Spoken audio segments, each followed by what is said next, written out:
universitaire sur la littérature et la culture du Québec. C'est le CRILC qui soutient cet événement, alors je le remercie. Je suis aussi membre du LIREL, le laboratoire intercollégial de recherche sur l'enseignement de la littérature.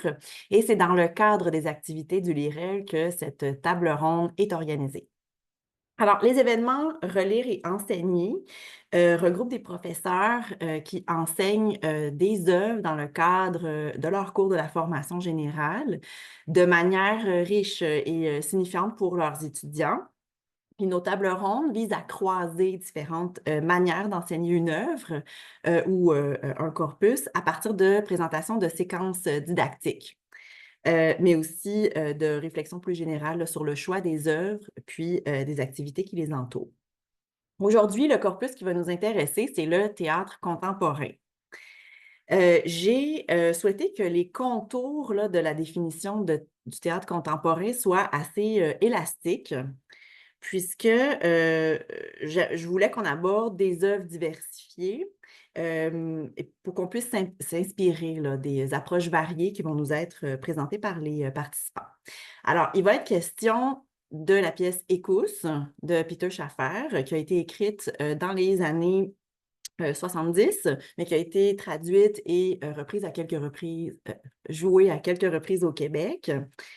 Il sera aussi question de la pièce de Fabien Cloutier, Billy, les jours de hurlement, écrite en 2012. Puis enfin, il va être également question de 3 pièces très récentes qui ont en commun leur discours féministe. La pièce Hurlevent, à ne pas confondre avec le hurlement de Fabien Cloutier. Hurlevent, donc, de Fanny Britt. MILF de Marjolaine Beauchamp.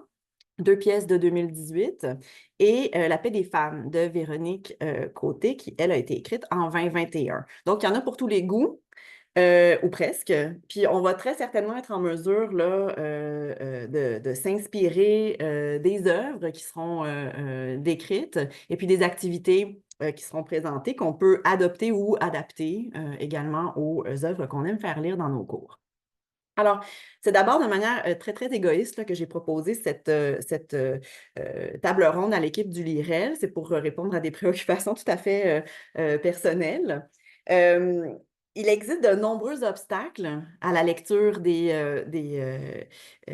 œuvres littéraires et à l'enseignement des textes de théâtre.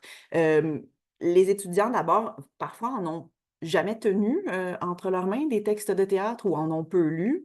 Les enseignants, quant à eux, trouvent peut-être que ces textes à trous, pour reprendre l'expression d'Anne Hubbersfeld, ces textes qui sont donc lacunaires, qui appellent les autres langages de la scène pour être complétés. Peut-être que ces textes offrent peu de chair à l'analyse, peu de prise pour les étudiants là, qui doivent rédiger des dissertations. Les textes contemporains, le théâtre contemporain, en d'autres termes, est-ce qu'il exige des compétences de lecture ou d'interprétation du texte qui sont trop grandes pour nos cours de littérature? Dans le récent palmarès de la presse, le palmarès des 25 nouveaux classiques québécois des dernières années, il n'y avait aucun texte dramatique hein, qui s'était taillé une place. Est-ce à dire que le texte théâtral contemporain manque de littérarité? Je vais céder la parole aux panélistes là, après avoir lancé ce pavé dans la mare. Évidemment, en grande amoureuse de la dramaturgie, je veux que vous me contredisiez, là, c'est évident. C'est tout ce que je souhaite, hein, que vous nous montriez le contraire. Alors, les tours de être distribués en fonction de l'ordre alphabétique pour ne pas faire de chicane. Je vais présenter la première personne qui va intervenir, qui va nous dire nous exposer l'œuvre qui sera abordée, puis la séquence didactique proposée aux étudiants. Je vais présenter ensuite le deuxième et le troisième panélistes qui vont faire la même chose. Puis à la toute fin, après les 3 présentations, je vais inviter tout le monde qui est présent à réagir aux présentations qui auront été faites. Tout le monde pourra donc poser des questions, faire des commentaires sur ce qui aura été présenté. Puis je signale, ça a été dit, mais je le répète, que cette discussion va être enregistrée et que l'enregistrement va être ensuite déposé sur le site du LIREL. Alors, sans plus tarder, je vais présenter Caroline Fontaine, qui enseigne la littérature et le documentaire au Cégep de Sherbrooke. Elle est également coordonnatrice du programme d'art, lettres et communication de son collège. En plus de la classique maîtrise en études françaises, elle détient un baccalauréat en communication profil télévision. Ce parcours atypique ne fait pas d'elle une spécialiste du théâtre, mais elle a développé un grand intérêt autour de ce genre en étant dans une autre vie comédienne dans la troupe L'Abattoir. Alors, la parole est à toi, Caroline. Merci. Ben, bonjour tout le monde. Est-ce que tout le monde m'entend bien? Je reviens à cette époque de l'enseignement en ligne avec mes écrans à gérer. Ben, d'abord, merci pour l'invitation. C'est avec beaucoup d'humilité là, que je suis ici. Ben, j'ai envie de vous parler d'une activité que je propose. Ben, cette humilité-là vient aussi du fait que je l'ai enseignée une seule fois, cette évaluation, qui est le colloque sur le théâtre féministe. Donc, déjà, je suis en train de le réfléchir pour l'améliorer, le peaufiner. Mais ben, pourquoi pas vous partager ce que j'ai fait et on pourra réfléchir au bon coup plus tard et au moins bon. Euh, En fait, là, je vais ouvrir mon espèce de séquence didactique. Oui. Je l'enseigne en 103, la formation générale, donc aux étudiants là, d'un peu partout. Puis, c'est la deuxième œuvre qui est dans mon corpus. Et l'idée, en fait, pourquoi, là, c'est que j'ai envie de toujours faire tout lire. Et j'avais le deuil de... Je me dis, ah, je devrais enseigner les belles-sœurs. Ah oui, il y a quelque chose d'intéressant. Mais ben, ça fait qu'on ne peut pas lire les autres. Donc, je me suis dit, ben, il y aura 4 œuvres au choix. Et donc, sur une classe de 32, on va faire les calculs faciles. 8 personnes vont choisir chacune, vont se faire imposer une des œuvres pour que la classe soit divisée. Et les 4 œuvres, donc je vous ai parlé des belles-sœurs, il y a les belles-sœurs qui se passent de présentation. Les filles ont soif également. Donc, je sais que ça, c'est pas les œuvres dont je vais vous parler plus en détail. Et la dernière fois... Ah, t'as fait ton jumelage. Ah, ah, Antoine, on t'entend. Salut. Mon collègue.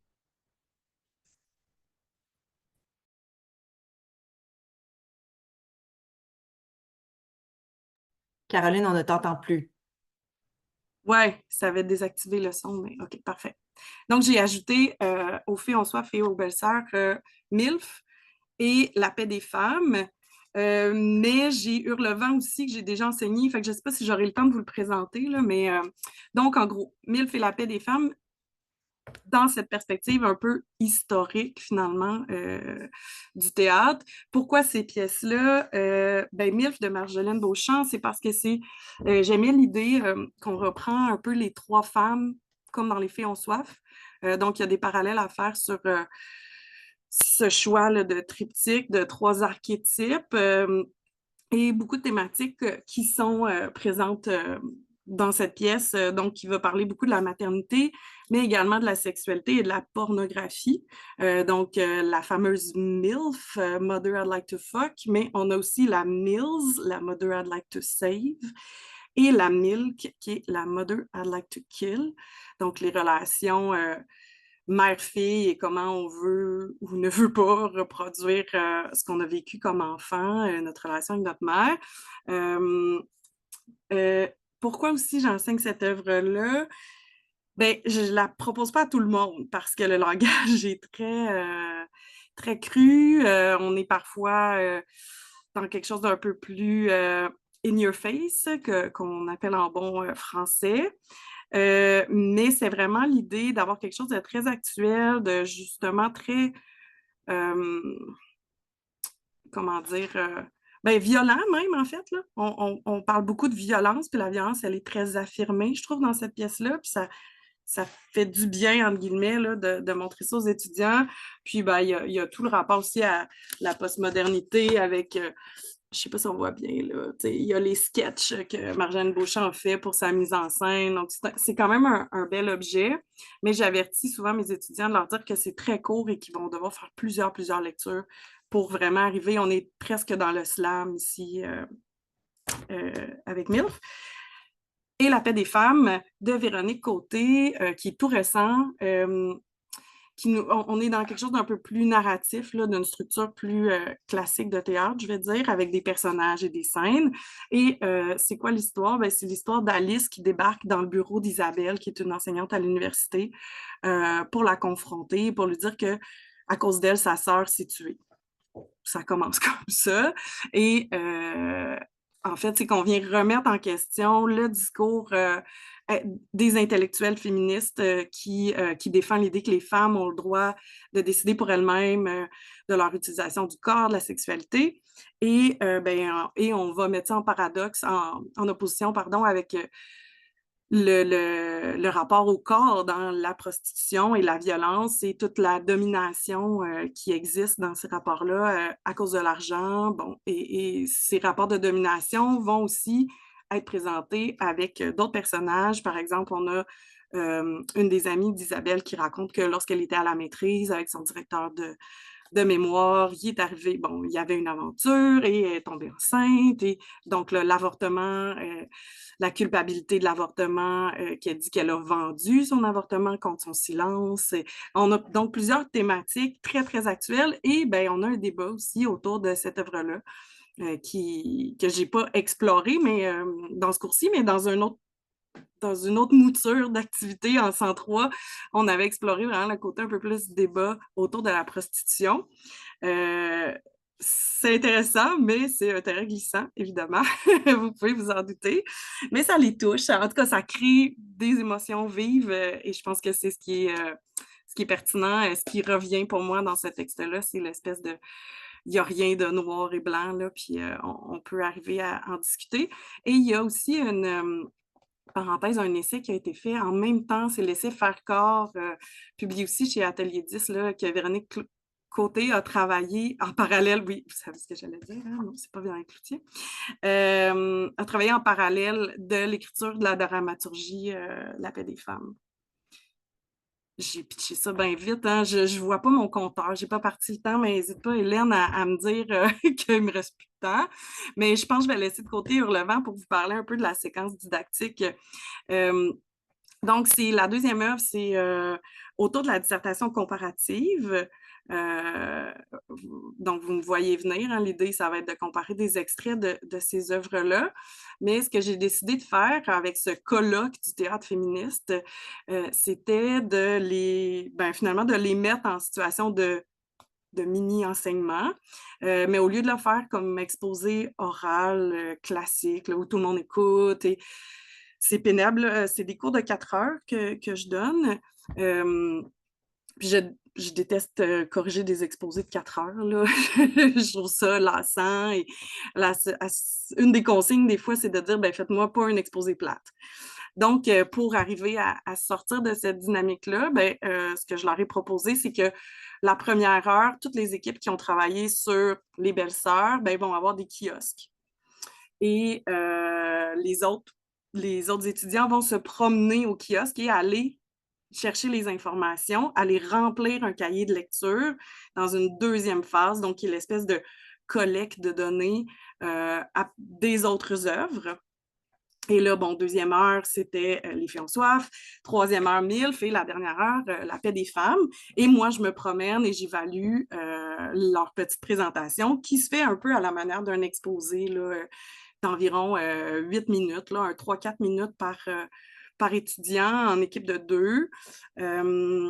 Ils doivent avoir un support visuel, mais je n'exige pas le PowerPoint parce que, bon, ça pourrait être un panneau, une affiche. Puis là, ça, c'est un côté que j'aimerais mettre davantage de l'avant la prochaine fois. J'en ai qui m'ont fait une espèce de mini-scène de théâtre. Puis là, je me suis dit, OK, il y a quelque chose de chouette à comment ils vont mettre en scène ces thèmes-là. Mais en gros, c'est la structure pour un peu sortir de l'exposé classique, mais sans trop les déboussoler non plus, parce qu'ils ont besoin de repères pour savoir qu'est-ce que la prof veut qu'on fasse, coudon. Et c'est un peu cet exposé-là. Donc, au cours 5, pour les préparer, je fais une espèce de bref survol du théâtre au Québec et du féminisme que je viens mettre un peu en parallèle. Mais je ne donne pas trop de détails parce qu'ils devront présenter ces contextes-là dans leurs ateliers. Je leur remets les consignes pour le colloque et ils ont choisi leur pièce et doivent la lire pour le cours suivant. Au cours 6, c'est la théorie sur la dissertation critique, des ateliers de pratique de plan, etc. Puis je leur donne 2 heures en classe pour travailler et ils doivent cibler un extrait de leur pièce en équipe et traiter d'un enjeu féministe dans cet extrait-là et venir le faire valider. Donc, moi, ça me fait une banque de sujets, finalement, à partir desquels, et avec les extraits, à partir desquels je vais construire ma dissertation comparative pour la suite. Et c'est l'extrait aussi qu'ils vont présenter plus en détail à leur kiosque. C'est aussi pour que ce ne soit pas 4 kiosques pareils, là. Donc, il y a ça là, qu'il faut que j'ai envie de diriger un peu plus la prochaine fois, mais faire les suivis là, des enjeux féministes puis des extraits, ça, c'est vraiment important. Fait que je le fais la semaine précédente et là, ils préparent leur exposé, ils préparent leur kiosque. Au cours 7, c'est les 4 heures de colloque sur le théâtre féministe et le cours 8, c'est la dissertation comparative à partir des extraits qui ont été présentés. Donc, ce que j'aime de cette façon-là, c'est que les étudiants doivent être actifs et aller chercher les informations au kiosque de leurs collègues pour avoir le plus de matière possible pour leur dissertation.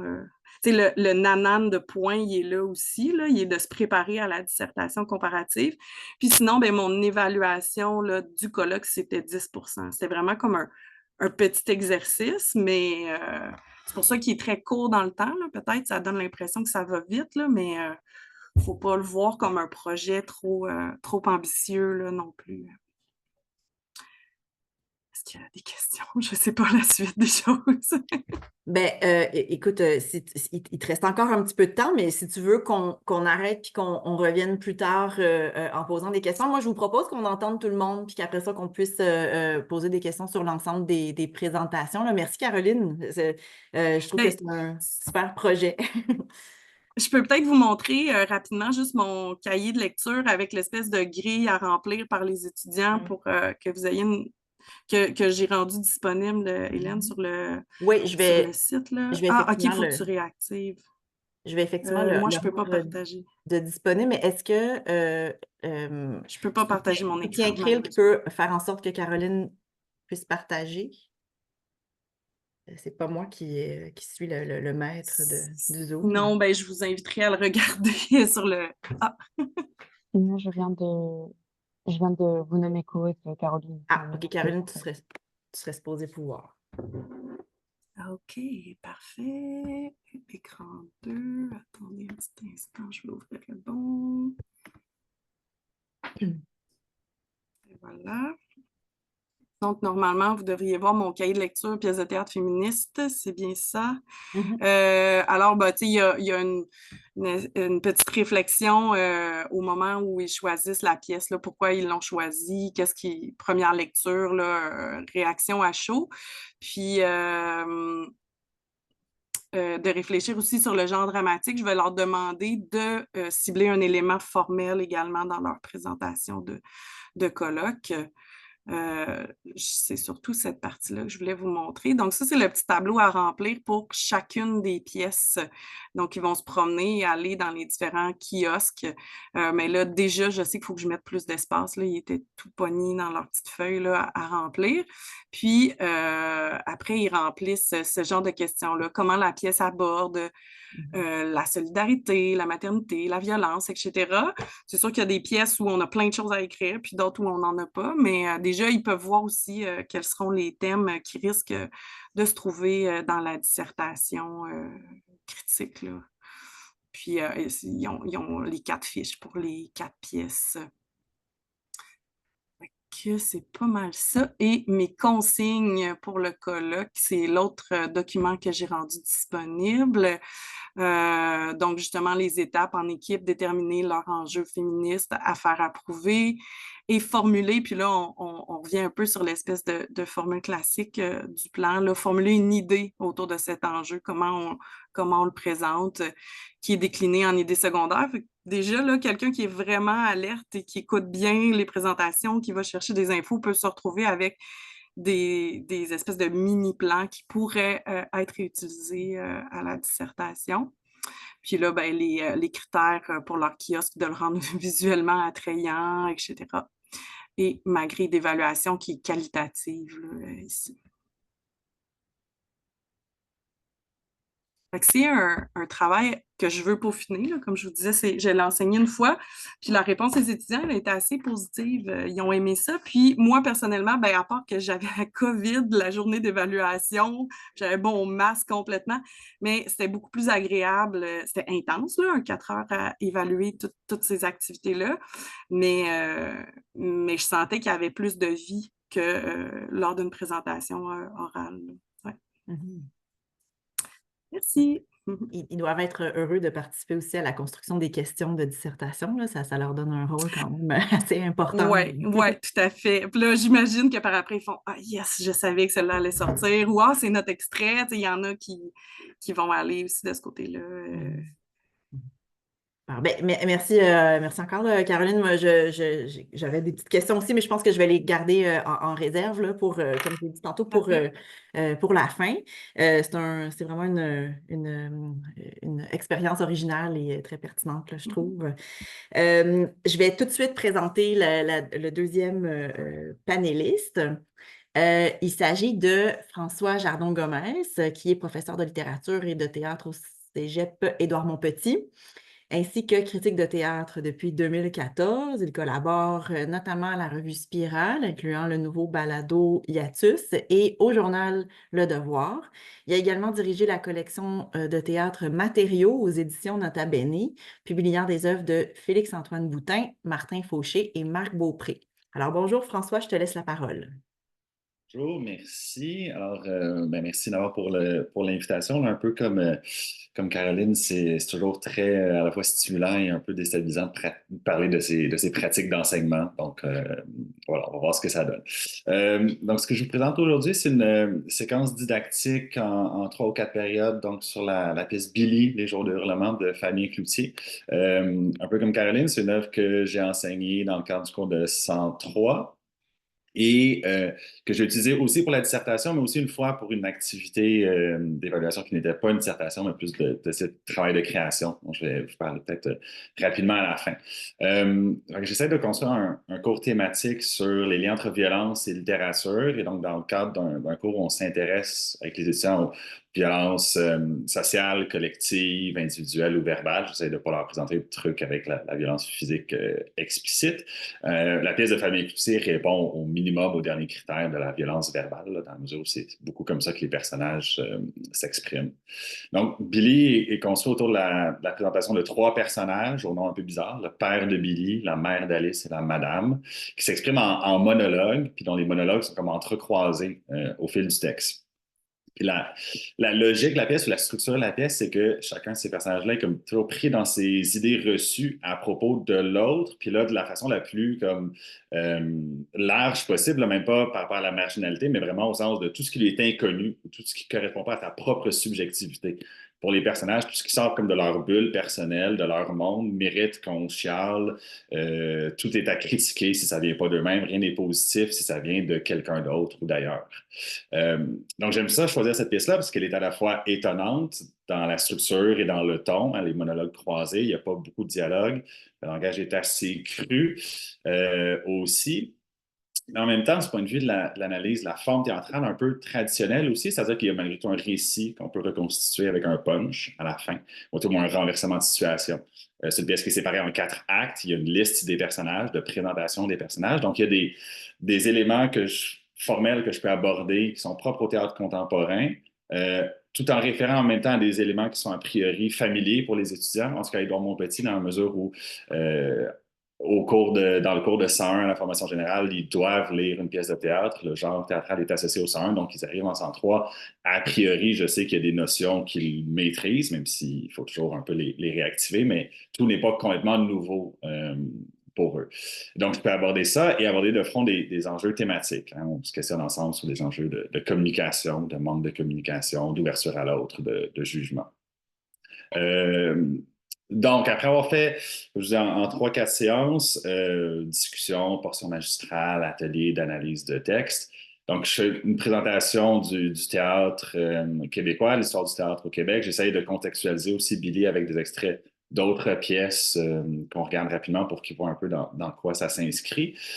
J'aborde 3 éléments, donc après avoir fait ça avec les étudiants, avant de faire un atelier d'analyse thématique plus substantiel. Ce que j'aborde avec eux, c'est d'abord l'enjeu thématique principal, c'est-à-dire la question des idées reçues. Puis après ça, je fais une micro-lecture, un travail commenté à partir de tout ce qui sont les seuils d'entrée de l'œuvre, donc que ce soit le titre, la page de couverture, la liste des personnages, donc tous les éléments qui nous permettent déjà d'analyser le texte avant même que le texte soit commencé. Puis, je lis les premières pages avec eux, donc l'incipit pour aborder la question de la structure.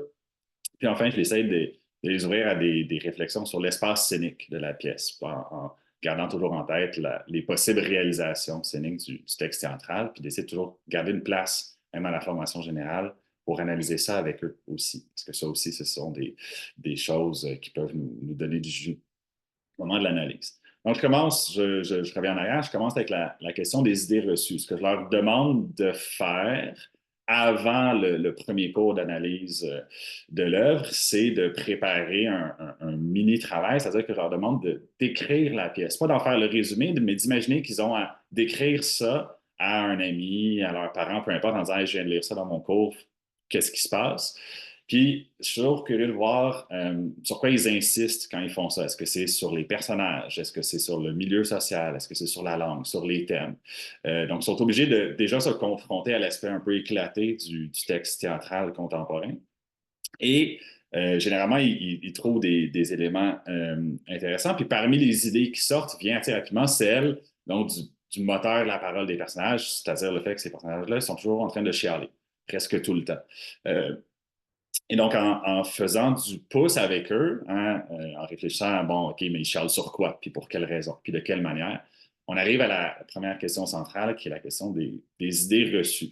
Fait que là, j'essaie d'établir avec eux, sans faire de grands débats sémantiques, c'est quoi une idée reçue, c'est quoi la différence entre une idée reçue, un préjugé, un lieu commun, bon, des choses comme ça. Puis c'est important parce que comme je disais, c'est central dans Billy. Tous les personnages abordent le monde et les autres à partir des idées reçues. Ils ne voient la vie qu'en idées reçues puis qu'en confirmation de leurs idées reçues. Fait que c'est comme important pour moi de faire une définition avec eux, de leur demander d'en proposer aussi des idées reçues pour qu'ils voient un peu, bon, mais est-ce qu'il y en a qui connaissent, est-ce qu'il y en a qui le perpétuent aussi d'une certaine manière? Fait qu'on tombe rapidement dans des choses comme des idées reçues sur la langue, les jeunes qui ne savent plus écrire, la distinction entre les vrais amis, les réseaux sociaux, bon, ce genre de choses-là. Ce que ça permet de faire rapidement avec eux, c'est donc de cadrer le fonctionnement de la pièce et de la psychologie, entre guillemets, des personnages, c'est-à-dire que ce qu'ils croient, dans le fond, puis ce qu'ils voient, c'est comment toute leur vision du monde est teintée d'informations qui reviennent d'ailleurs. J'aime bien reprendre cette idée-là de l'idée reçue qui est d'ailleurs mise de l'avant par Fabien Cloutier lui-même, c'est-à-dire de l'idée qu'on a, mais qu'on n'a pas générée nous-mêmes, pas qui nous a été imposée, mais qu'on a comme acquise, on ne sait pas trop comment, puis qu'on n'a pas remis en question. Puis là, après ça, je fais un petit exercice avec eux, je leur fais écouter des extraits de radio, puis principalement de radio commerciale, à la fois pour leur faire comprendre un élément qui est peut-être inconnu pour eux, c'est-à-dire écouter la radio, malheureusement, mais qui est aussi central dans l'œuvre, c'est-à-dire qu'un des 3 personnages, le personnage de la madame, elle passe presque tout son temps à écouter la radio commerciale, la radio parlée au travail, à commenter ce que les gens à la radio ont dit, ce qu'elle appelle ses petits gars, et à participer à des concours de radio. Fait que c'est comme important pour moi de leur montrer OK, mais comment ça marche ça? C'est quoi cet univers-là? Puis pour relever avec eux rapidement comment les idées reçues peuvent être véhiculées autrement que par le biais des réseaux sociaux. Et le fait que ce soit la radio est intéressant aussi dans le cadre du cours puis du théâtre parce que ben, ça pose toute la question de la langue orale, la langue parlée. C'est quelque chose qu'on pourrait étudier d'ailleurs, que j'ai jamais le temps de faire, mais qu'on pourrait réfléchir à la correspondance entre ce qu'on entend à la radio, comment les personnages parlent, cette question-là d'imitation de la langue orale. Fait que c'est quelque chose que je change à chaque fois, mais je leur présente des extraits en classe. Je n'ai pas d'extraits comme canonique de radio. Généralement, ça va malheureusement assez vite. Là. Je vais avec des extraits en apparence inoffensifs, donc pas des trucs attendus de radio volontairement polémistes, mais je vais donc, je pense aux radios à Montréal, donc du côté de C'est quoi ou d'énergie, hein, dans mon imaginaire personnel. Là, les petits gars dont parle la madame, on est en 2012, c'est les grandes gueules, mettons, à la radio. Et ça prend généralement pas de temps pour trouver des extraits qui sont significatifs, qui sont pas super trash, mais qui s'appuient sur des idées reçues. J'ai refait l'exercice en préparant pour voir si c'était encore d'actualité, puis ça n'a pas été très long. J'ai entendu une intervention sur les relations de femmes, l'amitié entre les hommes et les femmes. Est-ce que c'est possible? Oui, non. Pour quelles raisons? Parce que les hommes sont de même, puis les femmes sont de même. Fait que c'est rien de dérangeant, mais ça nous rappelle que donc c'est toujours une façon de véhiculer des idées comme ça qui sont un peu stéréotypées. Ça permet de constater avec eux qu'est-ce qui est à leurs yeux une idée reçue ou pas, puis pour quelles raisons, puis qu'est-ce qui peut être critiquable. Donc, je fais ça, puis je termine cette portion-là de l'analyse en leur faisant aussi comparer un peu tout ce qu'on vient de dire avec une lecture du texte relativement court de Fabien Cloutier dans 26 lettres, un abécédaire des mots en perte de sens, un ouvrage collectif d'Olivier Chouanière dans lequel Fabien Cloutier réfléchit à la question, lui il avait le mot monde, puis il réfléchissait à la question du vrai monde, puis de c'est qui le vrai monde, puis de comment on s'adresse à lui, puis à quoi il s'intéresse, pour essayer déjà d'établir des parallèles entre comment les personnages de Billy parlent, si on suppose que c'est du vrai monde, ben comment ils parlent, puis de quoi, puis pourquoi, puis de quelle manière. En essayant de leur montrer que c'est un peu ça l'objectif, puis que l'idée, c'est jamais de regarder ces personnages-là de haut, mais plutôt de simplement les observer, puis voir ben, ces personnages-là, à défaut de se reconnaître en eux, idéalement, on peut les reconnaître, puis on peut travailler à partir de ça. Donc, je fais ensuite j'entre un peu plus dans le texte, donc de la microlecture, l'observation, l'analyse de la structure du texte, en commençant par une analyse de la présentation des personnages. Comme je disais, là, les personnages n'ont pas de nom, en tout cas, vous l'avez entendu, hein, c'est le père de Billy, la mère d'Alice, la madame, donc ils sont définis comme par leur rôle social, d'une certaine manière. Puis on a une liste de présentation des personnages qui est comme relativement rare au théâtre contemporain, sur laquelle on peut s'appuyer, qui est ici essentiellement juste une présentation de leur titre de travail. Fait que déjà, avec eux, je peux comme leur faire remarquer que ces personnages-là, c'est des catégories, presque des archétypes, ou en tout cas que leur identité elle se définit par ce qu'ils sont socialement, plus que par ce qu'ils pensent. Puis donc, on est déjà en train de placer la logique de se remonter ou se valoriser en rabaissant l'autre, puis en comparant un peu toutes les choses ensemble, qui est comme confirmé dès qu'on rentre dans le texte. Donc, je lis le début de la pièce avec eux en lecture assez précise. Je mets à profit mes non-talents de comédien, donc en relisant le début de la pièce, donc qui commence par la mère d'Alice qui fait le début de son monologue, dans lequel on a déjà toutes les oppositions entre les types de parentalité. Parce que tout le moteur de la pièce, c'est que la mère d'Alice et le père de Billy, leurs enfants, vont à la même garderie. Puis là, une fois, la mère d'Alice a vu Billy avec des traces de crotte de fromage autour de la bouche le matin. Puis là, elle se construit tout un univers sur les parents de Billy, c'est des BS, c'est des pauvres, Billy est maltraité, il mange mal. Donc, et tout part de ça, puis cette construction-là de l'idée reçue, puis qui s'emballe, puis qui n'arrête jamais, puis à laquelle va répondre le père de Billy. Donc déjà, dès le début de la pièce, on est là-dedans dans les oppositions de moi, je fais la bonne chose, eux, c'est pas des bons parents, donc les questions de jugement, de faute, de culpabilité. Et rapidement, j'analyse, donc avec eux, je les confronte à la structure de la pièce. Hélène parlait tantôt de la question de la lisibilité des textes théâtraux. Donc cet effet-là du monologue entrecoupé que j'essaie de travailler quand même avec eux, parce que c'est vrai que ça peut être difficile à aborder. Donc, j'essaie de leur montrer, c'est quoi l'intérêt de ça ou quel effet ça produit, donc de ces personnages-là qui parlent en silo, mais dont les paroles se croisent. Donc, ça produit à la fois des effets de résonance, mais des effets de contradiction. Ça renforce la non-communication, mais ça renforce aussi le sentiment d'agression, d'agressivité dans le texte, c'est-à-dire que tout le monde parle toujours sur le même beat. en faisant du pouce aussi sur le sous-titre de la pièce, donc Billy, en parenthèse, les jours de hurlement. Donc, toujours en train de hurler à tous les jours, tout le temps.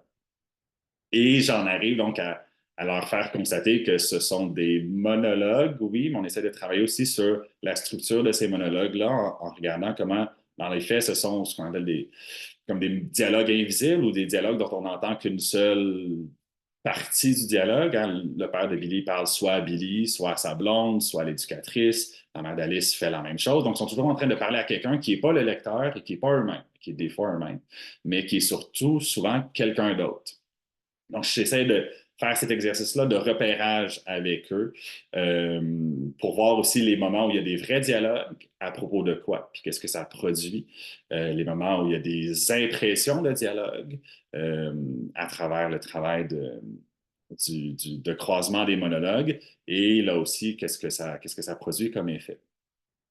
Et après avoir fait ça, donc là, je garde du temps pour réfléchir avec eux à la question donc, de l'espace scénique, c'est-à-dire les possibles réalisations scéniques de ce texte-là, ou en tout cas à leur montrer que le texte de théâtre, même s'il n'a pas d'indication, puis c'est le cas dans Billy aussi, il n'y a pas d'indication de lieu, il n'y a pas d'indication de temps, on a juste une indication, c'est même pas une indication, ça vient de la parole de temporalité, j'allais dire de temporalité, non, mais de saison, c'est-à-dire qu'on sait que ça se passe l'hiver, puis il va y avoir une tempête de neige, c'est à peu près tout ce qu'on sait. On ne sait pas vraiment combien de temps ça dure, la pièce, quelques jours, mettons, et c'est plus ou moins précis.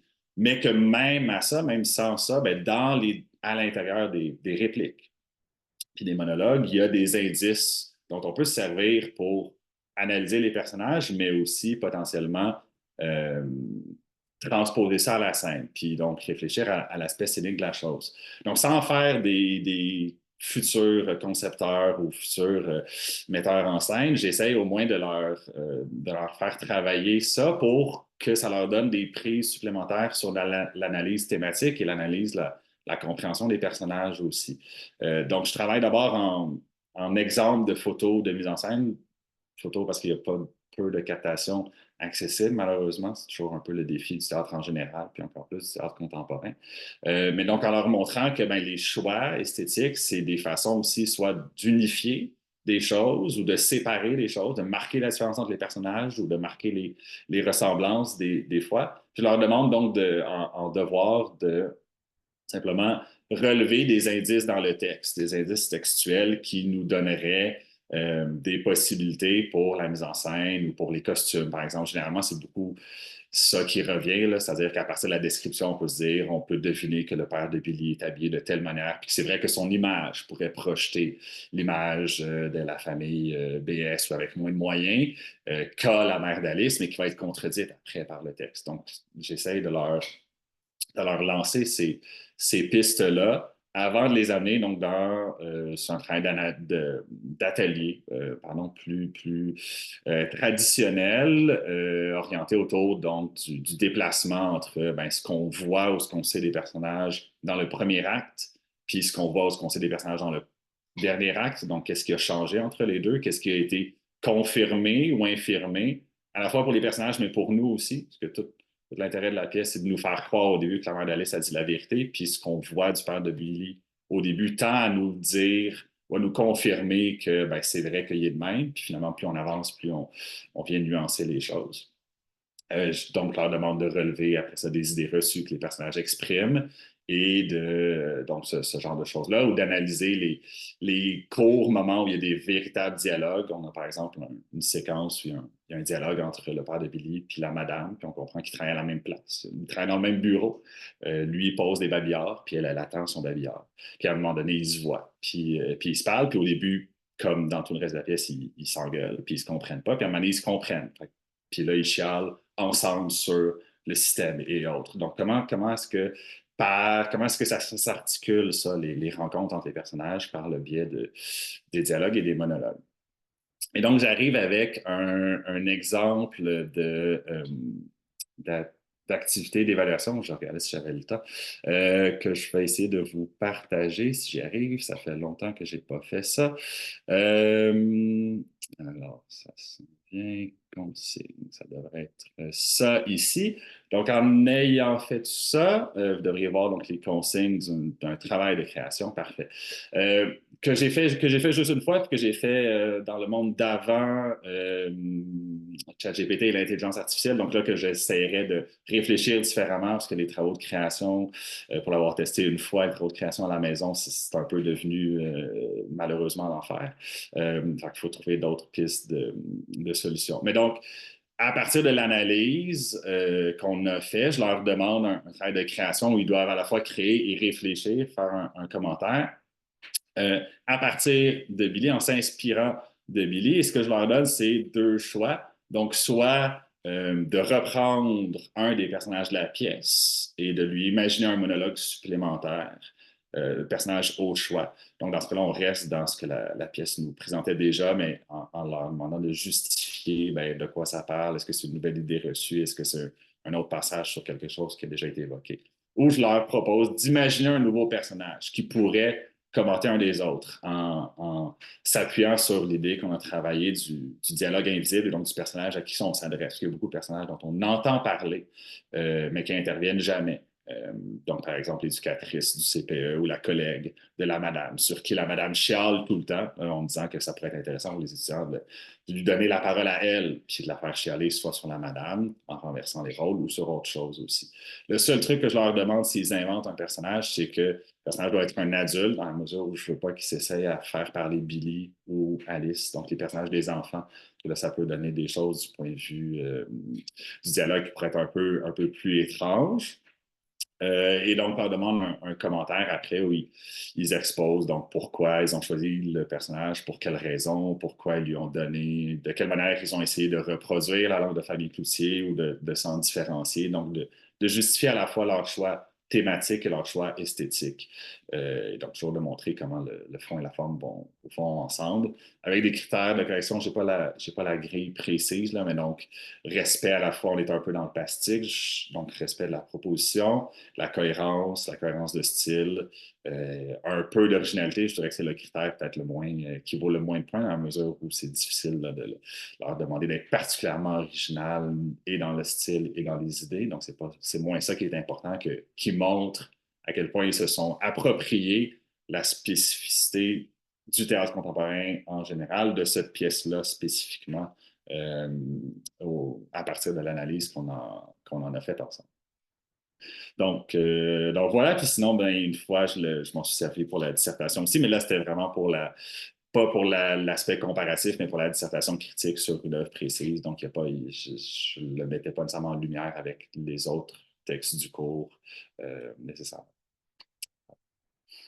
Tu as parfaitement respecté le 20 minutes, là. Je te félicite. Je suis assez impressionnée par ton sens du timing.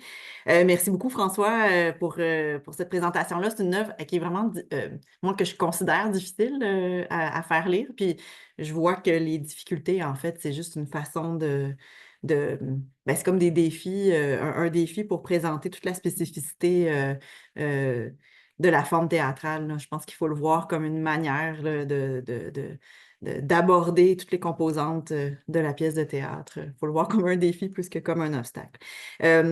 Merci beaucoup, François. Je vais maintenant présenter notre dernier panéliste. C'est Frédéric Moreau, qui est un enseignant de littérature au Collège Huntsic, un artiste médiateur et un metteur en scène diplômé de l'École nationale de théâtre du Canada. Travaillant tout spécialement avec les adolescents, il développe des performances pour eux, par eux et avec eux autour de sa spécialité de mise en scène, le théâtre in situ.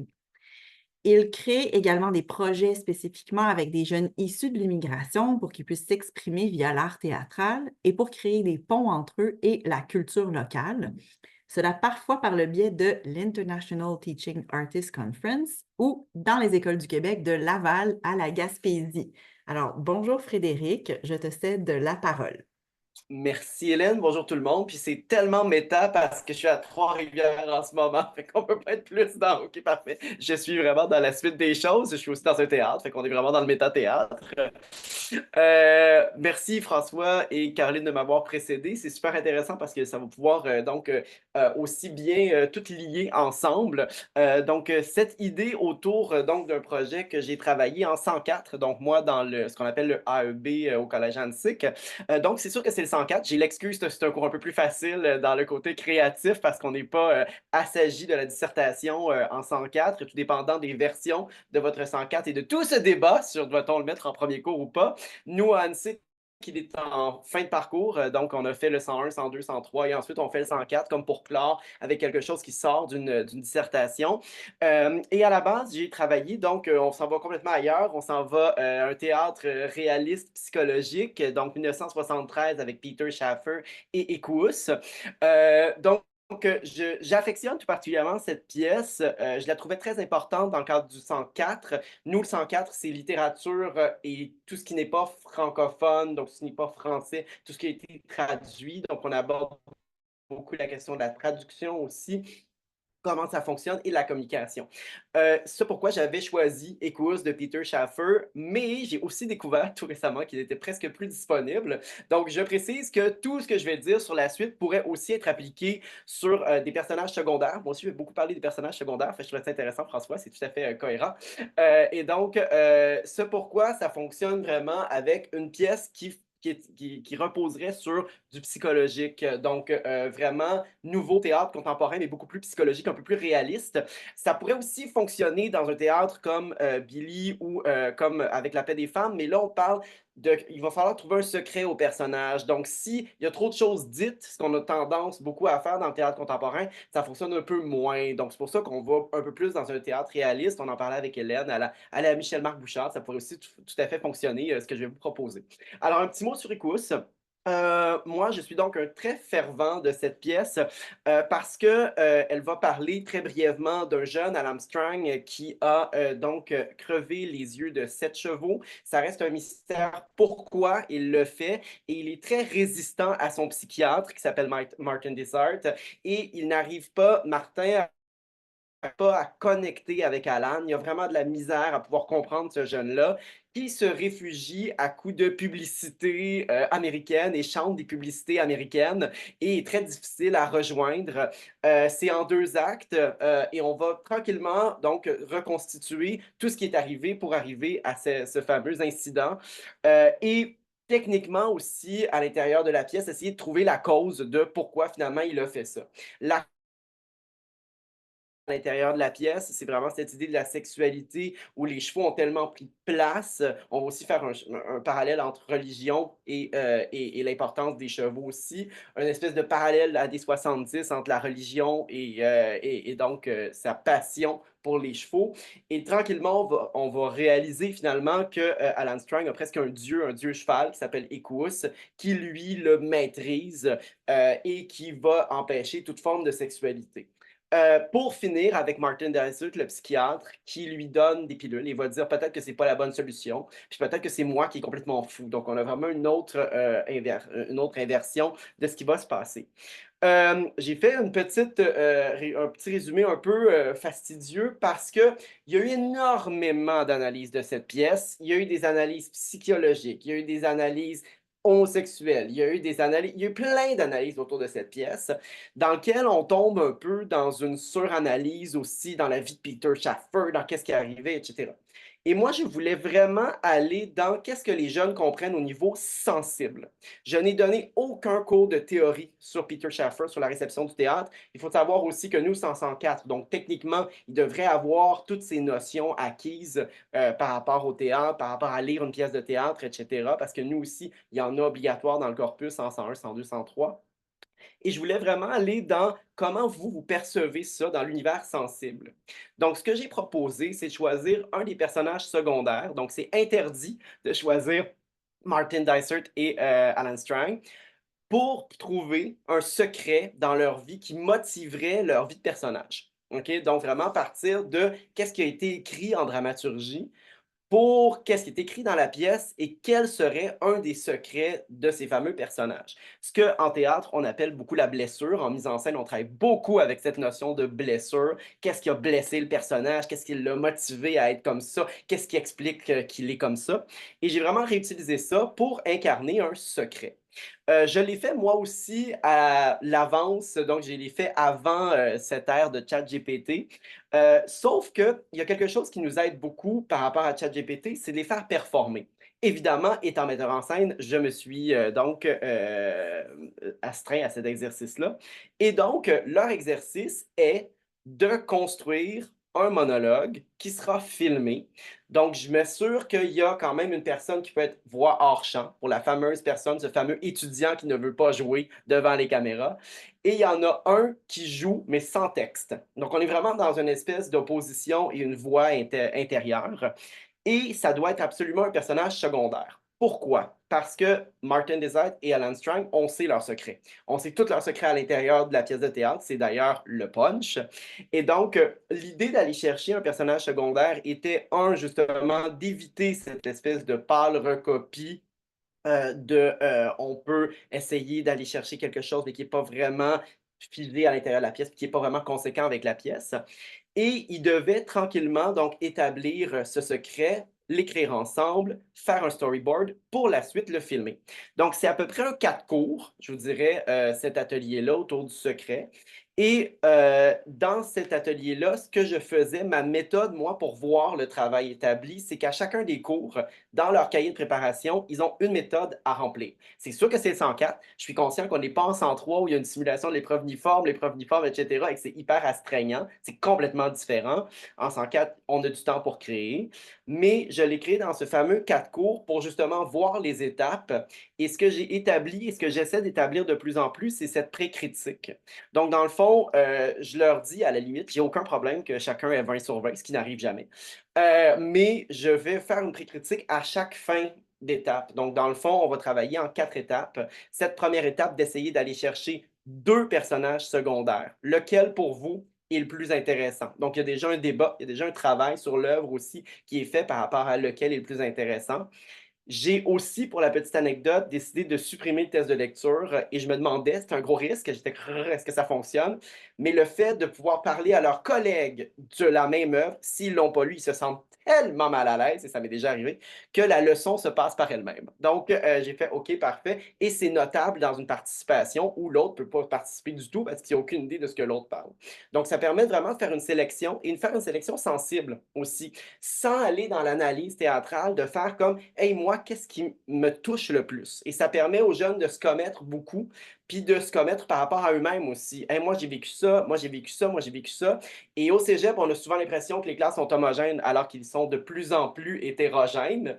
Et je trouvais ça intéressant parce que ça crée des contacts justement par rapport aux jeunes, de pouvoir faire une discussion, de faire comme ah oui, OK, et quelle belle discussion autour d'une œuvre, de faire comme hey, vous jasez, tu l'as dit Caroline aussi, vous jasez d'une œuvre, waouh, on a déjà réussi 50% de notre travail, tu sais, ouf, c'est déjà fait. Puis vous jasez pas c'est quoi une des principales, une des secondaires, fait qu'on a déjà réussi pas mal notre boulot.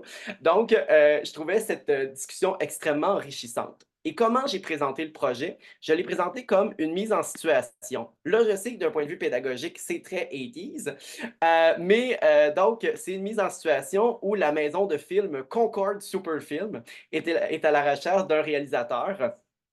On peut être contre, on peut être pour les mises en contexte. Moi, je le fais, je l'ai gardé, celle-là. Je re-questionne aussi, est-ce que c'est pertinent ou pas? C'est très, très évaluation par compétence.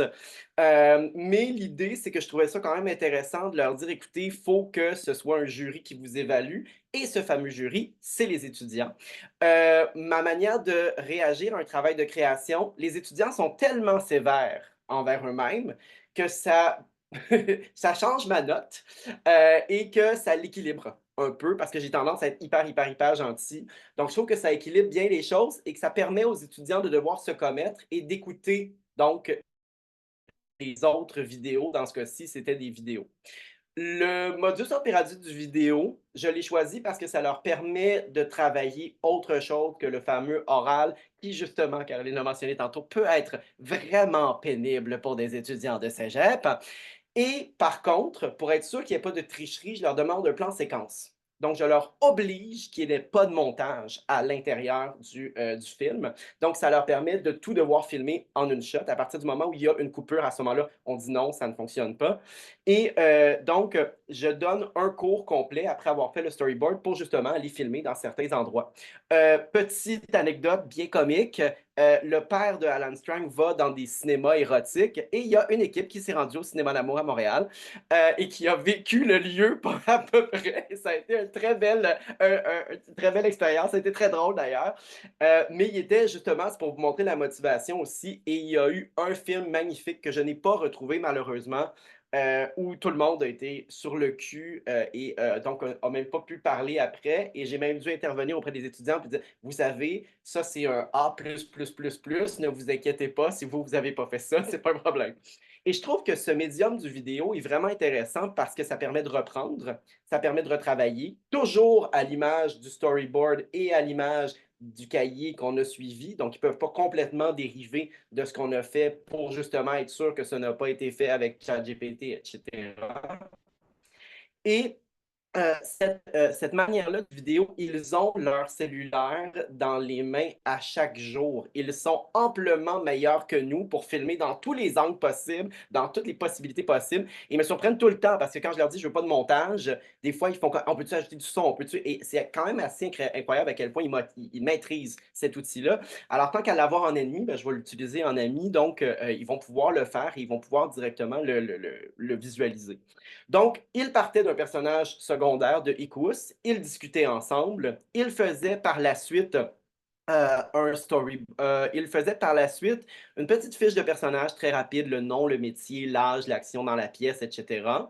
Et après ça, on arrivait justement dans le secret. Quel secret ce personnage-là aurait qui n'est pas évoqué dans la pièce, mais qui correspond exactement avec tout ce qui est dit du personnage dans la pièce. Donc, ça permet de faire de l'analyse de manière un peu détournée, de faire une analyse plus sensible, mais qui repose vraiment sur des critères définis et qui doivent être vraiment cohérents avec ce qui est dit dans la pièce. Évidemment, ça demande de lire et lire et lire et lire la pièce en tant que prof parce qu'ils vont chercher des détails, puis tu fais comme « Ah oui, sérieux, c'est dit dans la pièce? Ah oui. » Mais ça prend aussi l'humilité de l'ouvrir, puis de faire comme « Ah ben oui, donc t'as raison, je me souvenais plus de ce détail-là. » Par la suite, ils écrivent, donc ils écrivent le monologue, écriture en classe, obligatoire. S'ils veulent aller chercher quelques petites nuances, ça ne me dérange pas, mais je veux que ce soit absolument écrit en classe. Et je pose quelques petites questions pour les inspirer. Pourquoi le personnage se confie au public? Donc, il se confie directement au public dans la bande-annonce. Quels sont les éléments ou les circonstances qui ont mené à ce secret? Pourquoi est-ce un secret? Y a-t-il une personne qui le sait, à qui on a demandé de le taire également? Donc, pour essayer de leur donner de l'eau au moulin. Et s'ils peuvent parler d'un autre personnage secondaire, ben, c'est tant mieux. Ensuite, on fait un scénarimage, mot que j'aborde. Donc, j'ai quand même mis storyboard. Vous allez le voir si vous voyez le document parce que je trouve que c'est plus bon en anglais. Et oui, je trahis ma langue. Et je leur demande justement qu'est-ce qui apparaît comme image, qu'est-ce qui est filmé, quels sont les gestes faits par la personne qu'on observe, qu'est-ce qui est dit en même temps. Et le storyboard, leur peur était, hey, si jamais je dessine mal. Et j'avais aucun problème. Je leur expliquais par le fait même, ça ne me dérange pas du tout. Mais par contre, une fois que vous avez fait storyboard, il est figé. Vous ne pouvez pas retravailler ça dans votre travail final. Donc, je veux voir votre storyboard. Et par la suite, ils mettaient leur vidéo en ligne. Donc, ça a été ça a été vraiment un travail exceptionnel. J'ai adoré faire ce travail. Je l'ai fait 2 ou 3 fois. Je pense que c'est à peu près 3 fois. Il y a toujours eu une super cohésion entre les jeunes, particulièrement au moment de montrer les films. Ça a toujours été hyper efficace.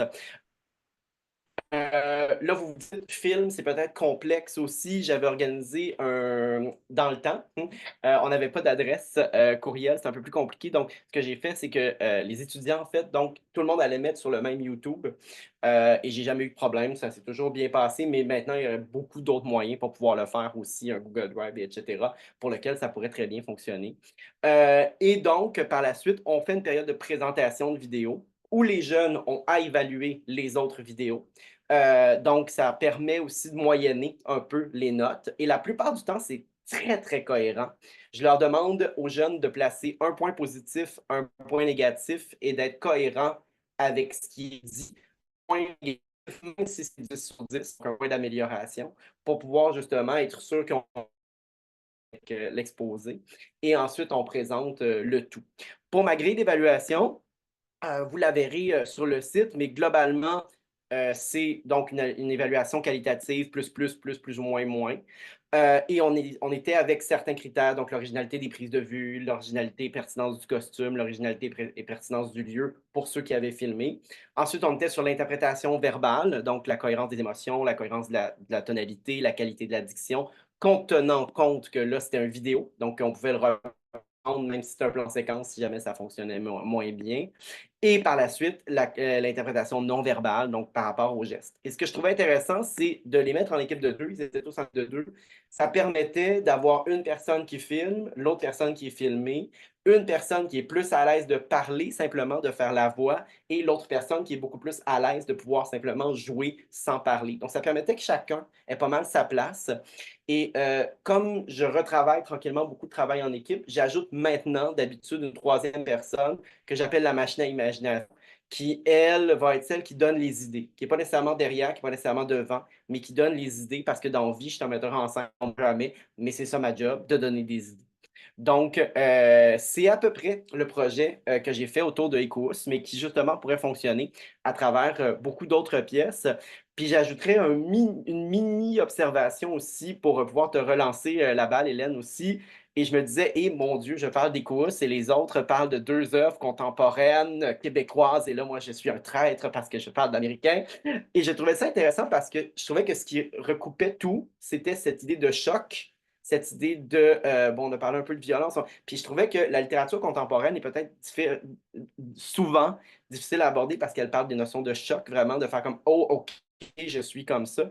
Puis je trouvais que c'était une manière complètement autre de travailler ce choc sensible, de plutôt qu'aller dans l'intellectuel, parce qu'il y a plein d'interprétations du personnage d'Alan Strang, aller vraiment dans une interprétation plus sensible et plus personnelle de la chose. Merci beaucoup, Frédéric. Effectivement, ta proposition portait sur une pièce qui est bien différente, mais je pense que les 3 propositions qu'on vient d'entendre nous offrent de l'inspiration pour des activités adaptées à tous les corpus. Tu sais, c'est vraiment, je pense, une source d'inspiration. Là. Moi, je retiens plein d'idées. Puis ton projet de vidéo est intéressant. Il ne faut pas avoir éprouver trop de technostress. Là. J'ai appris cette expression là, qui concerne l'anxiété que peut générer l'utilisation des technologies en classe. J'en suis un peu, j'en fais un peu, mais tu as l'air d'avoir trouvé des solutions très pratiques et faciles pour contourner cette difficulté. Je remercie vraiment beaucoup là, nos trois panélistes. Puis maintenant, ben, ce serait le moment où on pourrait leur poser des questions, les relancer, faire des commentaires. Peut-être que parmi vous, il y a aussi des suggestions qui pourraient être faites pour aborder des pièces de théâtre contemporaines. Moi, je suis ouverte à tous les commentaires et à toutes les questions. Donc, je voudrais céder la parole aux personnes qui sont présentes. Est-ce qu'il y a des questions ou des commentaires que vous aimeriez formuler? Ou même les panélistes entre eux, hein, vous pouvez vous poser des questions sur ce qui a été présenté.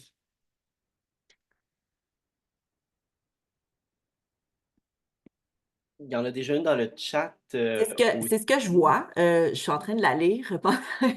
Je peux la lire si vous le voulez bien. On vous demande quelle place est-ce que vous assignez au discours dramatique dans le cadre d'une dissertation comparée reposant sur des pièces de théâtre. Donc, la place assignée au discours dramatique. Puis il y a une seconde question pour Frédéric, si vous voulez réfléchir. Pour Frédéric, est-ce que tu peux expliciter davantage la notion de blessure dans le théâtre? Alors, ce sont les 2 questions qui ont été formulées dans le chat. Est-ce que quelqu'un veut se lancer? Frédéric, tu peux peut-être y aller avec une réponse concernant la blessure. Oui, bien sûr.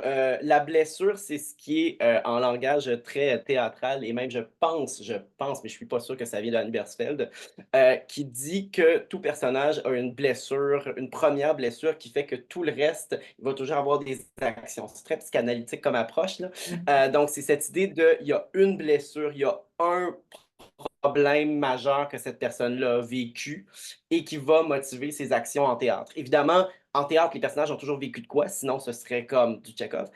Mais à la base, il y a toujours cette idée de partir d'une problématique très personnelle qui va expliquer les actions de la personne. Donc, cette blessure-là peut être de nature psychologique, peut être j'ai vécu du rejet quand j'étais jeune, peut être dans le cas de Alan Dessert, c'est vraiment dans le cas de Alan, il y en a beaucoup. Donc, dans le cas de Alan, ça va vraiment être cette idée de je me posais des questions quant à ma sexualité, je me posais des questions par rapport à la religion. Mes parents étaient hyper religieux, je vivais de l'oppression. Donc, ça, c'est tous des exemples de blessures qui vont expliquer globalement comment le personnage est. C'est là-dessus beaucoup qu'on travaille avec l'acteur d'habitude, de faire comme c'est quoi ta blessure originelle, qu'est-ce que tu dois ne pas garder qu'est-ce que tu dois garder en tête tout le long de la vie de ton personnage qui va faire qu'il va toujours essayer de pouvoir combattre cette blessure-là. Super. Merci, Frédéric. François, Caroline, est-ce que vous voyez comment répondre à la question de la place qu'on assigne au discours dramatique dans le cadre d'une dissertation comparée? Je ne suis pas certaine de comprendre la question, moi, personnellement. Je ne sais pas si c'est votre cas, si vous avez un élément de réponse à formuler. J'ai la même réaction que toi, mais tu sais, je sais pas si c'est le genre dramatique en général, mais moi, je me fais un devoir d'enseigner les trois grands genres qu'on peut retrouver à l'épreuve uniforme en 103. Donc, pour moi, c'est d'emblée ce que j'explique à mes étudiants dans le choix de leur faire lire du théâtre. Puis nous aussi, à Sherbrooke, c'est dans le 102 qu'on voit le genre dramatique pour tout le monde. Euh, mais peut-être si ça peut répondre, je le traite comme un extrait de texte. Je pourrais, c'est pas arrivé, mais faire une comparative entre le théâtre et aussi le narratif, là. Je pense que quand on parle de thème, après aller chercher des citations, que les citations soient dans les didascalies, dans les indications de jeu ou dans les dialogues, ça va fonctionner là, pour moi comme preuve dans la dissertation. Si je peux répondre, j'ai un peu la même ambiguïté par rapport à la question, mais si je peux ajouter donc, beaucoup des choses que Caroline a dites, je le conçois comme ça aussi. J'ajouterais peut-être, je ne sais pas si ça répond, que pour l'avoir déjà fait, pas avec Billy, mais avec d'autres textes, donc une dissertation comparative entre une pièce de théâtre et un poème, par exemple, ou entre un texte narratif. Pour moi, la forme théâtrale, je vais dire ça comme ça, sert aussi de procédé formel à utiliser. Donc, par exemple, la rapidité des dialogues dans un extrait peut être interprétée comme signe de l'emballement des personnages ou des trucs comme ça. Donc, pour moi, tout ça, au même titre qu'on considérait la disposition du texte dans un poème ou les sauts de ligne, des choses comme ça. Donc, pour moi, ça devient des aspects formels qui sont à la disposition des étudiants pour faire l'analyse à partir du sujet de la dissertation, qu'on a abordé en classe aussi, puis dont on a traité, donc ils peuvent mobiliser par après aussi. Super, merci beaucoup. On a une petite main levée, celle de Julie Simard-Maltais, alors on t'écoute.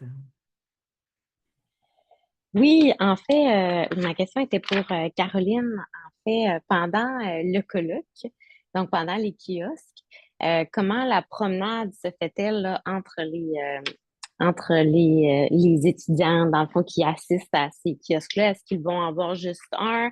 Est-ce que, dans le fond, le kiosque, les deux étudiants qui sont au kiosque répètent leur même discours comme 3, 4 fois devant des étudiants différents? C'est un petit peu ça que je me demandais.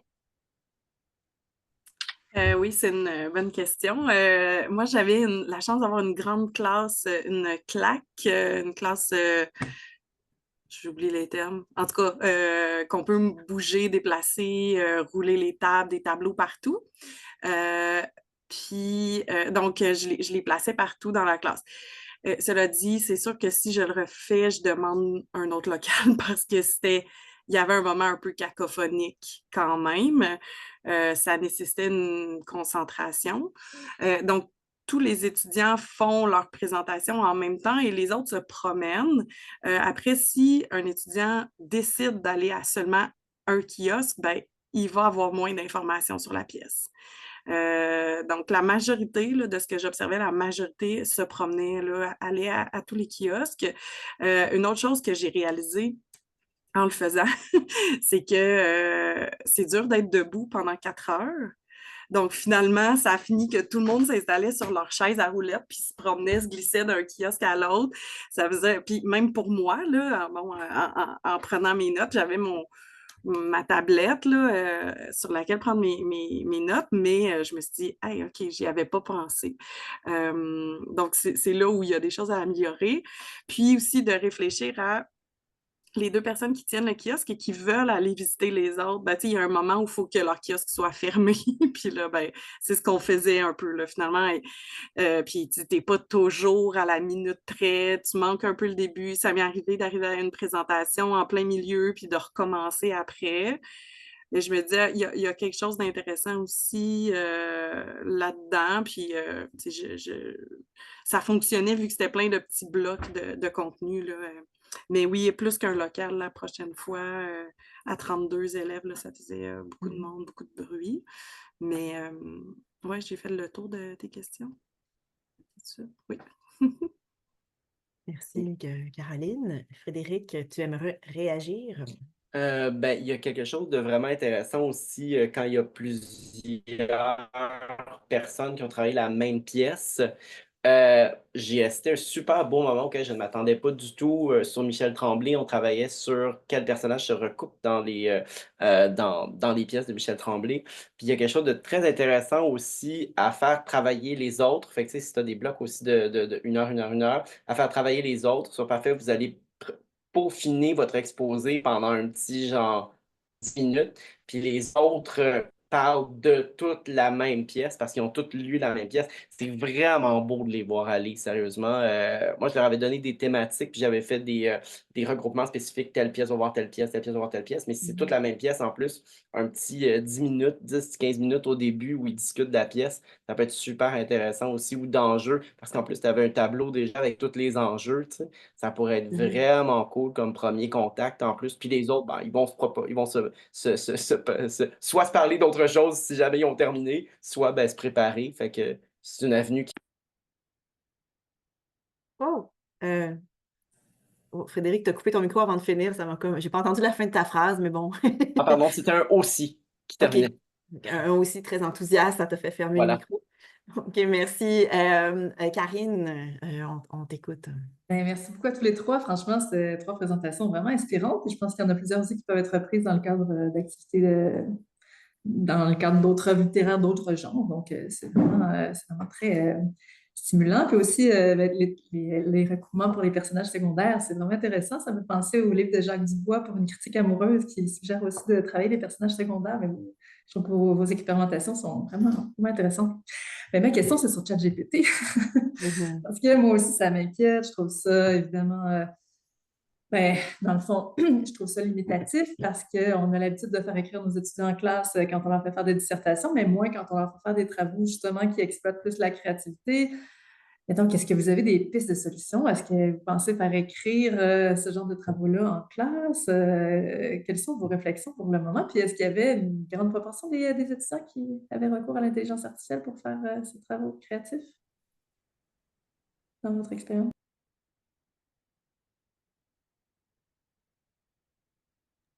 Je peux y aller si ça va. J'ai pas trouvé la réponse en fait. Là, je suis un peu dans le déni dans la dernière année, là, donc je fais des choses. J'ai mis ça de côté le temps de trouver la bonne réponse, mais je pense que ce que Frédéric a évoqué tantôt, que j'ai jamais osé faire, mais qu'il faudrait peut-être oser, c'est-à-dire en faire une évaluation en classe, mais qui devient une évaluation plus libre, qui est pas la dissertation, mais qu'il y a peut-être moyen d'encadrer pour qu'ils aient le temps en classe de faire la création qu'ils veulent faire.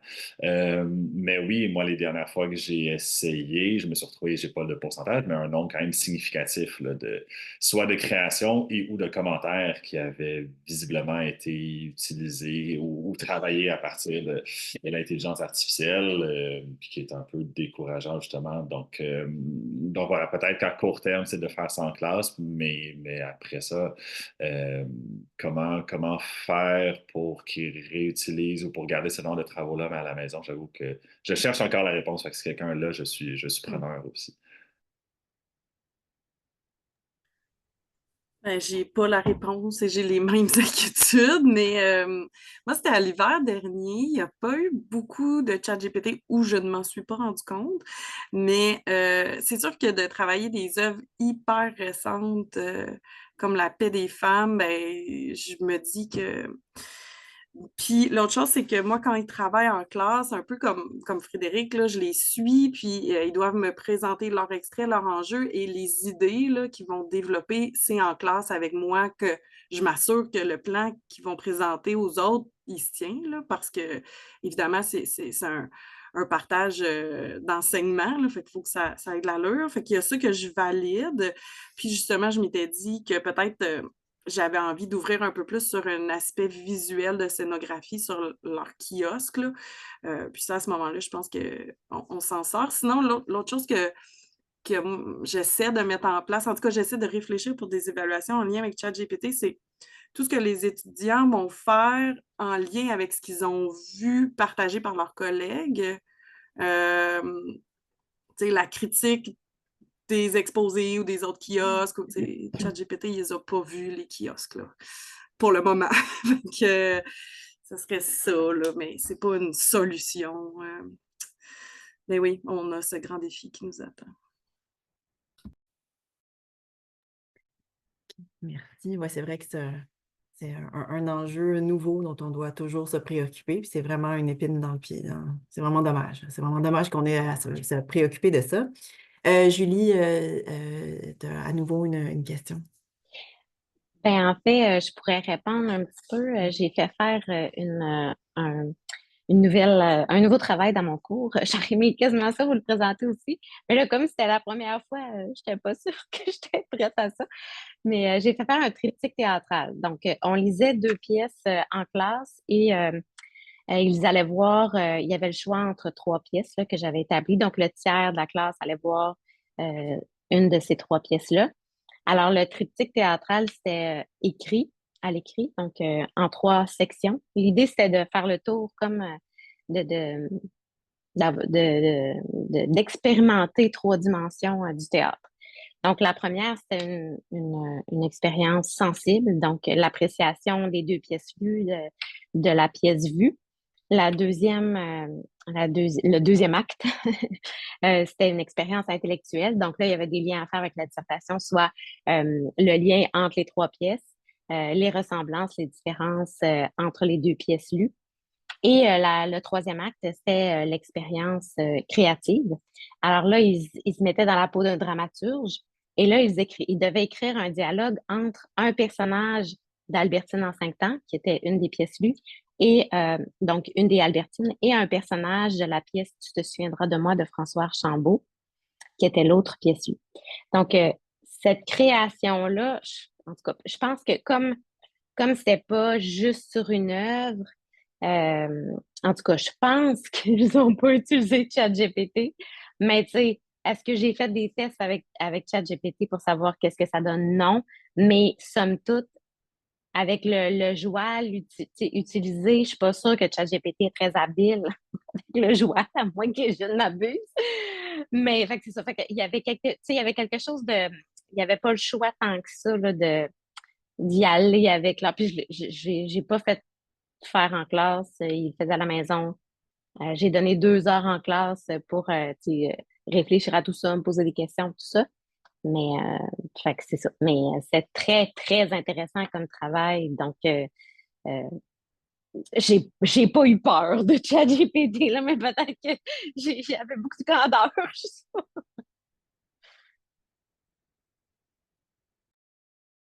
Oui, merci de nous partager cette expérience-là, là. En 3 temps comme ça, c'est intéressant de présenter les choses. Puis tu as dit, juste pour rebondir, est-ce que c'était des pièces qui ont été lues ou qui ont été vues? Est-ce que c'était juste la Donc, il y lecture? avait 2 pièces lues en classe. Fait Lues. qu'il y avait Albertine en 5 ans, puis tu te souviendras de moi, puis il devait aller voir une pièce. Fait OK. qu'il y avait une pièce vue, 2 pièces lues. Parce qu'on n'a pas abordé excuse-moi, Frédéric, je vais te laisser la parole dans une seconde, là, mais c'est parce qu'on n'a pas beaucoup parlé du fait d'aller au théâtre, d'enseigner des œuvres, puis ensuite de lire et d'aller voir les pièces. On n'en a pas beaucoup parlé, mais c'est sûr que lorsqu'on Ça enseigne donne au une théâtre, dimension de plus. c'est ça, c'est l'idéal, là, quand on peut Mm, mm, enseigner une œuvre que les étudiants voient aussi, c'est mm. sûr que ça ajoute Mais beaucoup. là, c'était pas, tu sais, ce qu'il lisait, c'était pas ce qu'il allait voir, là, c'était OK. autre chose. Fait que, Merci. Mm. Merci. Frédéric? Mais en fait, c'est exactement pour suivre la chose. Première chose, ChatGPT, très, très mauvais en dissertation comparative. Il y a beaucoup de misère à faire des liens entre deux choses. Parce qu'il est capable d'en faire un, il est capable d'en faire autre, de créer des liens, c'est autre chose. Fait que déjà, d'aller vers le comparatif élimine énormément pour l'instant de problématiques. Puis la deuxième chose, moi, j'encourage beaucoup, c'est ce que je fais là en ce moment avec M de Kim Thuy Neige sur Abidjan au théâtre d'aujourd'hui. Je trouve que c'est vraiment intéressant d'aller vers la création, mais justement de choses qui sont vues, de choses qui ne sont pas publiées, de choses. Fait que là, ce qu'ils vont pouvoir aller chercher, ChatGPT, c'est 3 secondes d'écart d'un écran hyper rapide. Et là, ça permet aussi d'aller dans un autre niveau, de dire comme, je trouve pas que c'est. Moi, mettons, s'ils vont le voir, ils ne lisent pas. Je trouve que c'est complètement une autre approche. On peut faire tout à fait l'approche de base, mais je trouve qu'en encourageant les auteurs contemporains en allant les voir, ça permet de tout s'enlever cette question de ChatGPT parce qu'il n'y a rien, absolument rien. Évidemment, si on voit un classique, c'est autre chose. Mais si on va voir vraiment le contemporain créé là et maintenant, ça permet tout à fait d'aller dans la création. Puis si on va dans la création aussi, je pense qu'à un moment donné, il va falloir aussi un peu fighter le monstre en se disant que ça va rester. Donc, il va falloir trouver un moyen de faire comme, ben, ça va rester, on va rester pogné avec cette affaire-là. Donc, autant l'utiliser. Pour l'instant, c'est un peu plus compliqué de l'utiliser parce qu'il y a des jeunes qui ne sont pas encore habitués, ou nous, on sait qu'on a 50% d'adultes qui ne sont pas du tout habitués à aller sur ChatGPT et les autres qui n'y vont que pour poser des questions de tout l'univers en entier. Fait qu'il y a quelque chose d'intéressant aussi à aller faire parfait, super. Ben, on veut prendre le taureau à cornes, excellent. Donc, tu vas m'écrire quelque chose, mais tu vas demander à ChatGPT, et là, évidemment, il faut l'original. Donc, moi, je demande toujours l'original quand je travaille avec ChatGPT. Sors-moi l'original, mais après ça, sors-moi comment tu vas pouvoir le modifier toi. Parce que mon chum l'utilise un peu comme ça. Il est ingénieur. Déjà, c'est dans la mentalité d'un trentenaire de l'utiliser à d'autres fins que ce que nous, on pensait. Donc, il y a aussi cette manière-là de pouvoir réutiliser en création. Évidemment, à la manière de Michel Tremblay n'existe pas, mais mettons, pour moi, pour Voyage autour de ma chambre de Xavier Demestre, je leur ai demandé sur ChatGPT, vous allez me faire une liste et vous devez me fournir la liste de tous les objets qu'il y a dans la chambre et vous me sortez ça, 18e siècle, ChatGPT, vous me faites générer une image. Donc, ça peut aussi être efficace pour les personnes, mettons, c'est mon cas, qui dessinent super mal. On peut s'en servir aussi comme outil de motif, mais demander qu'est-ce qu'ils ont demandé à ChatGPT. Si c'est capable de générer ces images-là, pourquoi pas? C'est dans un cours à l'École nationale où j'ai un peu catché parce qu'il y a une de mes étudiantes qui me l'avait dit, donc c'est parfaitement légal, mais qui avait recréé un théâtre au grand complet qui n'a jamais existé. Puis j'étais comme, comment ça se fait que tu as eu tous ces dessins-là? Puis elle m'a dit, ben, parce que je les ai générés sur ChatGPT. Donc, il y a quand même, on peut s'en servir comme outil, parce que de toute façon, je pense qu'on va devoir apprendre à gager avec. Ça peut aussi être une partie de la réponse sans être la totale réponse. Oui, oui. Merci, Frédéric. Moi, il reste seulement 5 minutes. Je me permettrais une petite dernière question si vous le voulez bien. Ça concerne peut-être un petit peu moins Pitoche à faire, la pièce Écous, mais ça concerne deux des pièces qui ont été abordées, là, plus particulièrement Milf et puis Billy. Je voulais savoir si Caroline et François, vous avez abordé la question de la langue avec vos étudiants, parce que dans ces deux cas-là, puis je pense que c'est vraiment plus accentué dans Billy, là. La langue est vraiment une espèce de traduction, de transposition de l'oralité. Il y a vraiment un travail qui est fait là, au niveau la transcription de l'oralité par Fabien Cloutier. Est-ce que ça a été une difficulté, cette langue théâtrale pour les étudiants? Puis est-ce que c'est quelque chose que vous avez travaillé avec eux?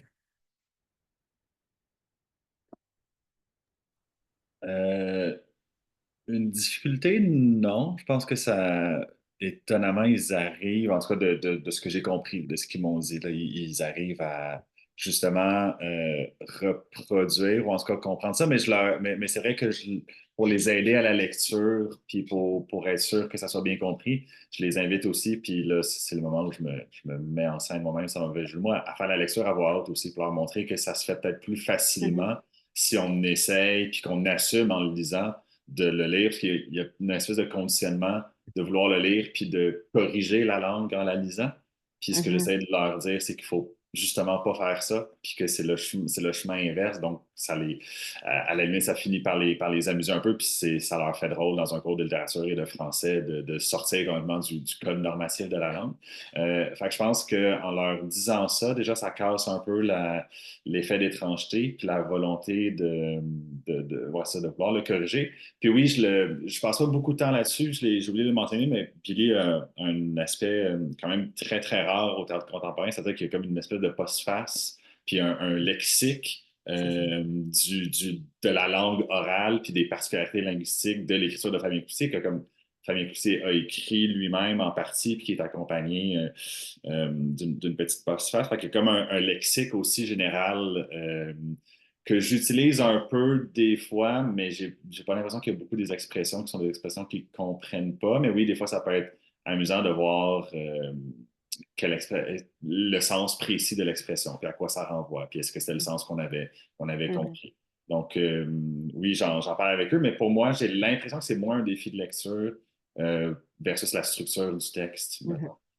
Puis ce qui les étonne plus, c'est en fait le fait que ça peut être écrit comme ça parce que ils ont gardé aussi l'idée que le théâtre, justement, comme ils en ont lu principalement en 101, c'est pompeux, poussiéreux, bon, mettez tous les clichés que vous voulez. Donc là, comme le contact avec cette langue-là au théâtre, puis en littérature même en général, ça les étonne, mais je pense pas que je ne pense pas que ça représente une si grande difficulté de lecture. Caroline aussi, est-ce que tu as un complément de réponse? Oui, ben, en fait, moi, de mon côté, c'est comme c'est une œuvre au choix, je vais les diriger, je leur en parle, mais de façon plus individuelle quand j'ai des étudiants ou des étudiantes qui hésitent dans leur choix d'œuvre.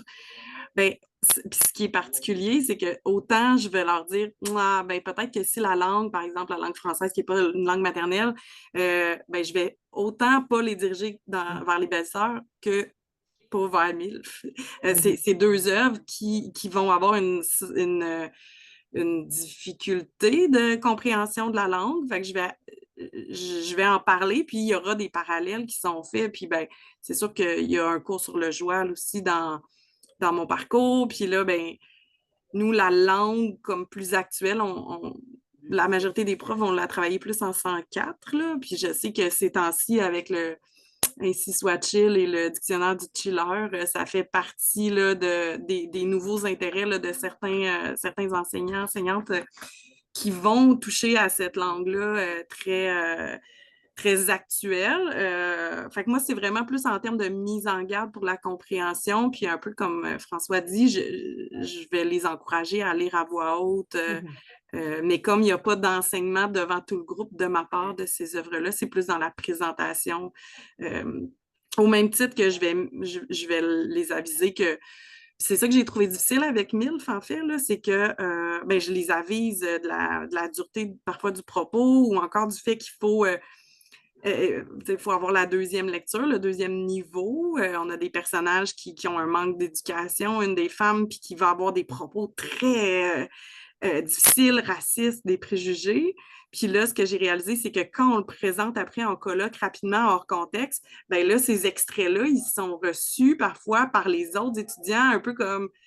Puis là, j'ai fait « Ah, OK, là, j'ai un petit malaise finalement parce qu'ils n'ont pas été assez mis en contexte, chose que moi, j'aurais fait en classe si j'avais présenté ces extraits-là. Mais mes étudiants, ils présentaient ça parce que ça les avait troublés, ces extraits-là. Avec là, je me dis, OK, est-ce que je remets MILF ou je mets Hurlevent la prochaine fois? En tout cas, il y a cette réflexion-là parce que c'est une pièce qui nécessite un accompagnement peut-être un petit peu plus que les autres. Ouais. En effet, en effet. François, un dernier mot pour conclure. Si j'ai 2 secondes d'écart, je voulais juste préciser que c'est ça, pour préciser, je les prépare aussi en faisant le cours sur le théâtre québécois. Tu sais, je leur fais écouter, je trouve des extraits. Alors, ces cours, c'est des bandes annonces, je leur montre des extraits de trucs qui sont presque plus intenses que Billy du point de vue de la langue, comme Sauce Brune, par exemple. Fait que là, ils sont très. Où là, c'est presque juste des sacres dans toutes les répliques tout le temps. Donc, ils sont déjà un peu préparés à ça. Puis donc, c'est vrai que ce frein-là sur la langue permet aussi de prévenir des fois aussi des choses dans le discours qui sont suffisamment Billy. Donc, il y a cet aspect-là dont parlait Caroline qui est à tenir en compte aussi. Mais oui, plus j'y pense, en fait, plus j'essaie de les préparer, mais en amont de la lecture de Billy, plus qu'au moment précis de l'analyse, dans les faits. Moins que dans le travail précis de la pièce. On pourrait continuer finalement plein de choses. On pourrait encore discuter à propos des œuvres dont vous avez parlé. Là, je vous remercie à nouveau. C'était super intéressant. Comme à chaque fois qu'on fait un relire et enseigner, je repars avec ou des journées d'études qu'on organise au LIREL, je repars avec plein d'idées super revigorées pour la suite des choses. Donc, je vous remercie pour ces super présentations. Et puis, je dirais merci pour la suite des choses, surveillez les communications du LIREL. Il va y avoir une belle journée d'études le 9 janvier qui s'annonce aussi très, très stimulante et intéressante. Alors, merci pour votre présence, pour votre attention, votre participation, puis bonne fin de session à tout le monde. Merci.